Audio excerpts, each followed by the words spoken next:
दोस्तों, अगर आप भी अपनी लाइफ में अभी तक स्ट्रगल कर रहे हैं और कामयाब होना चाहते हैं तो स्टीफन आर कवी की लिखी गई किताब 7 habits of highly effective people आपके लिए काफ़ी ज़्यादा हेल्पफुल साबित होने वाली है। इस किताब में ऑथर ने सफल लोगों की उन आदतों के बारे में बताया है जिसकी वजह से आज वे सफल हुए हैं। अगर आप इस किताब में बताई हुई आदतों को अपने जीवन में अपनाते हैं तो निश्चय ही आपके जीवन में भी चमत्कारिक बदलाव होने लगेंगे और आप भी जल्द ही सफलता को प्राप्त कर लेंगे।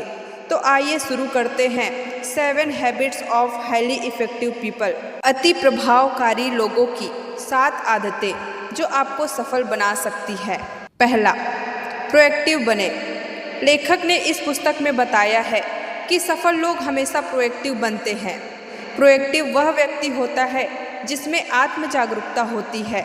किसी दूसरे व्यक्ति की क्रिया तथा प्रक्रिया से उनके जीवन पर कोई प्रभाव नहीं पड़ता है। लेखक बताते हैं कि हमारे समाज में 2 तरह के लोग होते हैं, रिएक्टिव तथा प्रोएक्टिव। रिएक्टिव लोग हमेशा दूसरे लोग जैसे समाज, सरकार, मौसम, परिवार आदि को दोष देते रहते हैं। वो हमेशा यह मानकर चलते हैं कि उनके हाथ में कुछ नहीं है, इसलिए उनकी परेशानियों का कारण भी दूसरे लोग ही होते हैं। रिएक्टिव व्यक्ति हमेशा अपनी परिस्थिति के लिए दूसरे को दोष देते रहता है। वे अपने भौतिक परिवेश में भी प्रभावित होते हैं। अगर मौसम अच्छा है तो वे अच्छा महसूस करते हैं, अगर मौसम अच्छा नहीं है तो इससे उसके नज़रिए और कार्यशक्ति पर विपरीत प्रभाव पड़ता है। वही प्रोएक्टिव व्यक्ति अपना मौसम साथ लेकर चलते हैं, चाहे बारिश हो या धूप, इससे उन्हें कोई फर्क नहीं पड़ता है। वे जीवन मूल्यों से संचालित होते हैं और अगर गुणवत्तापूर्ण कार्य उनका जीवन मूल्य है तो इस बात से उन्हें कोई फर्क नहीं पड़ता कि मौसम उनके अनुकूल है या नहीं। रिएक्टिव लोग अपने सामाजिक परिवेश यानी सामाजिक मौसम से भी प्रभावित होते हैं। जब लोग उनके साथ अच्छा व्यवहार करते हैं तो वे अच्छा महसूस करते हैं। वहीं जब लोग उनके साथ अच्छा व्यवहार नहीं करते हैं तो वे सुरक्षात्मक मुद्रा में आ जाते हैं। प्रोएक्टिव व्यक्ति भी सामाजिक परिवेश से प्रभावित होता है, लेकिन वे अपनी आत्म जागरूकता का इस्तेमाल करते हैं जिससे बाहरी कारकों को वे अपने ऊपर हावी नहीं होने देते। सफल लोगों की पहली आदत यही होती है कि वे अपनी परिस्थितियों के लिए किसी दूसरे को दोष नहीं देते हैं, बल्कि उसकी जिम्मेदारी स्वयं लेते हैं और आगे बढ़ते हैं। दोस्तों, अब चुनाव हमें करना है कि हम रिएक्टिव व्यक्ति की तरह बिहेव करें या फिर प्रोएक्टिव व्यक्ति की तरह बनकर सफल होना है। ये हमारे ऊपर है। दूसरा, अंत को ध्यान में रखकर शुरू करें। आप अपनी आंखें बंद करके देखें कि आप अपने किसी प्रियजन की अंत्येष्टि में शामिल होने जा रहे हैं। यह देखें कि आप अपनी कार से अंत्येष्टि में भाग लेने के लिए कब्रिस्तान या शमशान घाट जा रहे हैं। कार पार्क करते जैसे ही आप अंदर जाते हैं आपको फूल दिखाई देते हैं और धीमा धीमा संगत सुनाई देता है। आगे जाने पर आपके परिवार वाले और मित्र दिखाई देते हैं। आपको उस प्रियजन के बिछड़ जाने का दुख होता है, परंतु आपको खुशी भी होती है कि वह आपके करीब रहा था। ऐसा भाव वहाँ पर मौजूद सभी लोगों के दिल में होता है। जब आप आगे बढ़ते हैं और ताबूत में झांकते हैं तो अचानक आपको अपना चेहरा दिखाई देता है। यह आपकी अंत्येष्टि है जो कुछ महीने या कुछ साल बाद आपको होगी।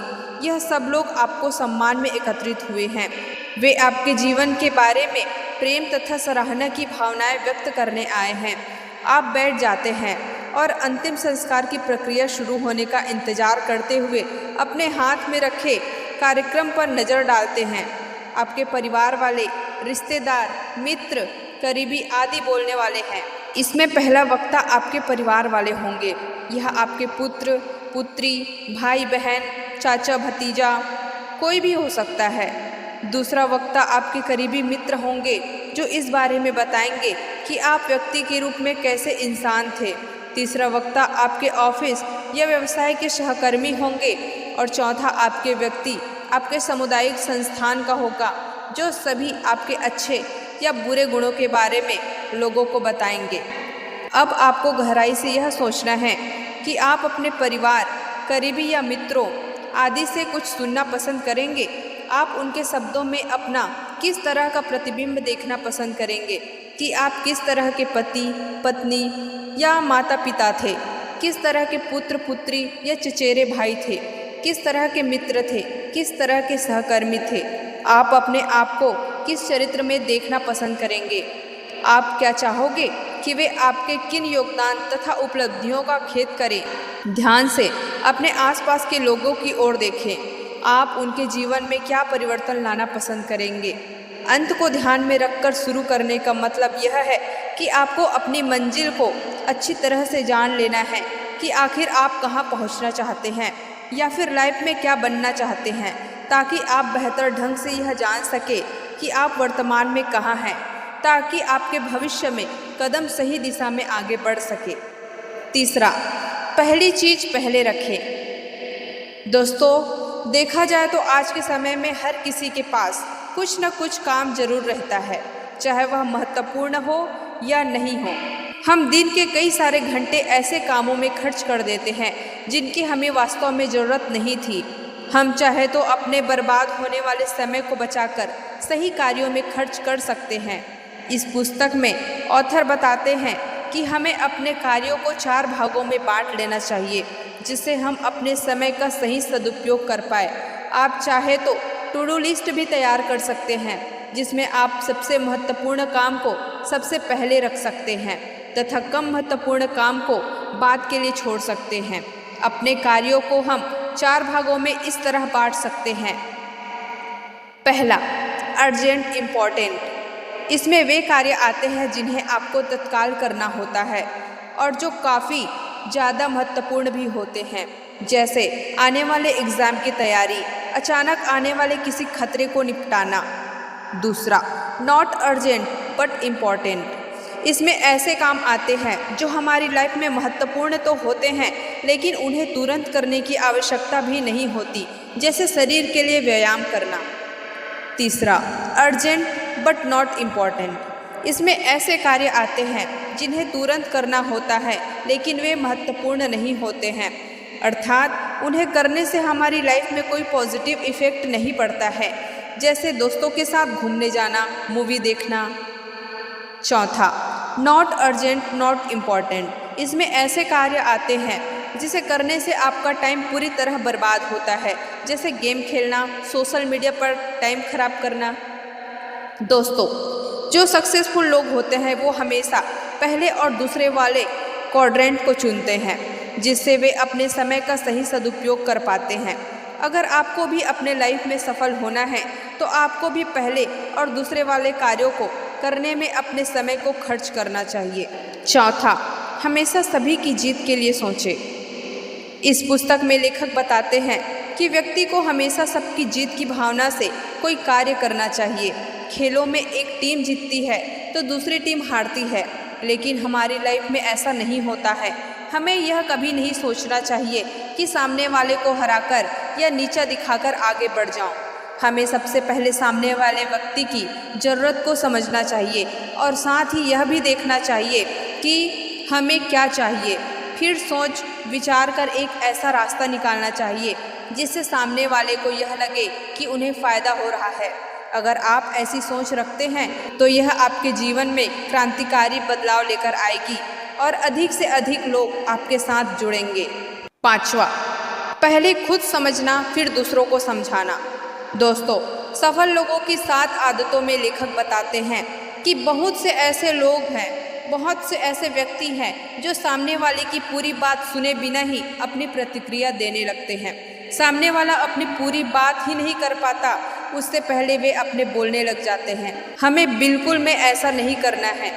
अगर सामने वाला आपसे किसी विषय पर डिस्कस कर रहा है या फिर किसी समस्या का समाधान पूछ रहा है तो सबसे पहले यह प्रयास करें कि आप उसकी पूरी बात को ध्यानपूर्वक सुनें, उसके बाद ही अपना सुझाव उन्हें दें। सफल लोग हमेशा पहले समझने का प्रयास करते हैं, उसके बाद ही वे सामने वाले को समझाने का प्रयास करते हैं। छठवां, तालमेल बनाना। हमें अपनी लाइफ में हमेशा तालमेल बनाकर ही चलना चाहिए। जो लोग अपने परिवार, दोस्तों, रिश्तेदारों, अपने सहकर्मी तथा अपनी टीम के साथ उचित तालमेल बनाकर नहीं रखते तो निश्चित ही वह अपनी लाइफ में असफल होगा। अगर आप परिवार के मुखिया हैं तो आप हमेशा यह कोशिश करें कि आपका परिवार हमेशा एक साथ रहे, एकजुट रहे।